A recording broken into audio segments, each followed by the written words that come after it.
available 24/7 to help solve issues. Right. Call me 3 a.m. on a Sunday morning, I don't care. A cross-pollination of Thomas Edison and Tony Stark, Elon Musk. Were you a little naive when you thought, I can easily build an electric car and a rocket? I didn't think it would be easy. Like I said, I thought they would probably fail. But you know, like creating a company is almost like having a child. So it's sort of like, how do you say your child should not have food? So once you have the company, you have to feed it and nurse it, and take care of it, even if it ruins you. Yeah.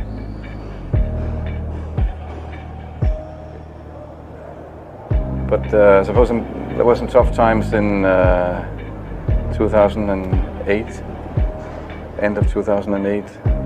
How did you get through that period of crisis? Yeah.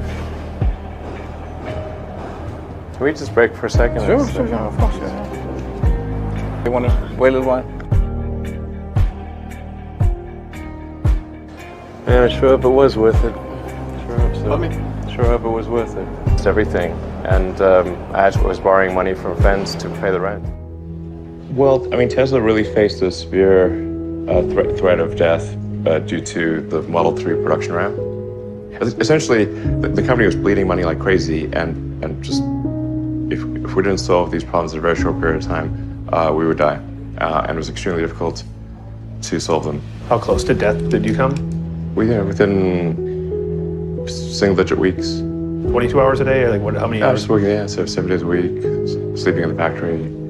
I worked everywhere I worked in the paint shop, general assembly, body shop. You ever worry about yourself imploding? Like it's just too much? Absolutely. No one should put this many hours into work. This is not good. People should not work this hard. They should not do this. It's very painful. Painful in what sense? It hurts my brain and my heart.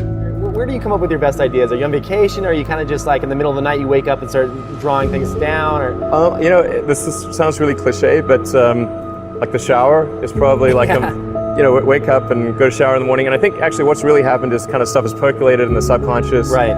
And it's not really occurring in the shower, but you're kind of getting the results of last night's, computation, basically. Right. Whatever area that you get into, given that, even if you're the best, there's always a chance of failure. So I think it's important that you really like whatever you're doing. If you don't like it, life is too short. I'd say, also if you like what you're doing, you think about it even when you're not working. I mean, it's something that your mind is drawn to, and if you don't like it, you just really can't make it work, I think.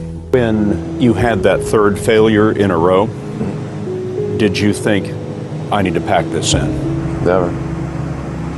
Why not? I don't ever give up. I mean, I'd have to be dead or completely incapacitated. Starting a business, I'd say, number one is have a high pain threshold. That's it. There's a friend of mine who's got a good saying, which is that starting a company is like eating glass and staring into the abyss. Okay, that's generally what happens, because when you first start a company, there's lots of optimism and things are great, and then so happiness at first is high. Then you encounter all sorts of issues, and happiness will steadily decline, and then you'll go through a whole world of hurt. And then eventually, if you succeed, and in most cases you will not succeed,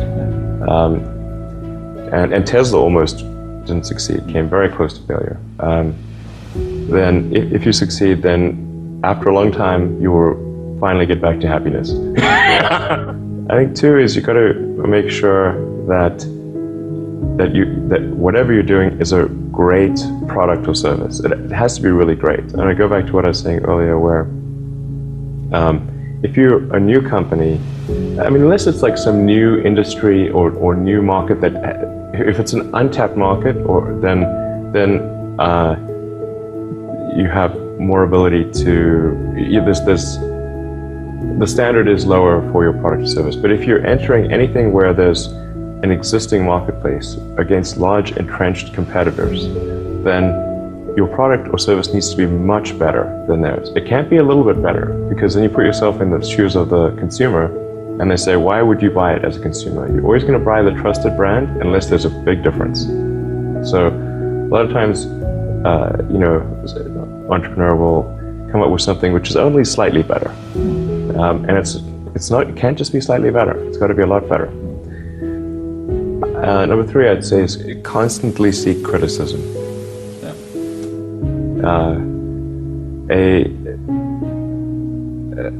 A well thought out critique of whatever you're doing is as valuable as gold. And you should seek that from everyone you can, but particularly your friends. Usually your friends know what's wrong, but they don't want to tell you because they don't want to hurt you. So lift you up, sort of. So they'll say, oh, I wouldn't encourage my friend, so I'm not going to tell him what I think is wrong with his product. Yeah. It doesn't mean your friends are right, but very often they are right. And you at least want to listen very carefully to what they say. And to everyone, if you're looking for, basically, you should take the approach that you're wrong. That you, the entrepreneur, are wrong.